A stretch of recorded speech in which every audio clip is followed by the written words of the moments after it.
When you sign up, you are going to get a few of the Birthing Better resources. We have 5 online courses of how to prepare your body to birth and how to birth. How you learn to birth will depend on you and your individuality. Do you have reasonable reasons why not? You're busy, you have other kids, you're doing other things? Yeah, well, you're only going to birth once and you can't replay it the next day. Really learn how to birth. You have to spend a little time. And how much time? Well, from 24 weeks onward, you spend 5 minutes a day to learn a skill, or maybe every other day. And then you practice that skill while you're doing other things. Is that workable? Yeah, it was to us as Birthing Better families. And many of us found these skills a few days before we gave birth. So what did we do? We learned the skills that were most important to us. They were the gaps, the ones we were saying, I wish I knew how to, and we'd learn that skill. That's why everything's in modules. If you want to learn breathing, learn breathing.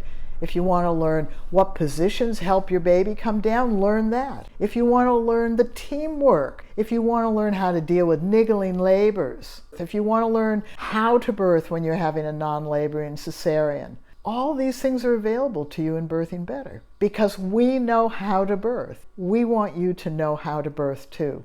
We have a word. It's called Birthing Better. That means you can do it. You may not have a better birth, not everybody does, but we can always birth better, no matter where, no matter who's with us, and no matter what is happening to or around us, because our commitment to know how to birth is that we use skills to work through our baby's birth journey to be born. So sign up, get some of the free ebook, take a look at some of the skills, take a look through the lessons in a link that we'll give you, and come on board. And of course we'll give you a discount at the end of that. See you later. Bye-bye.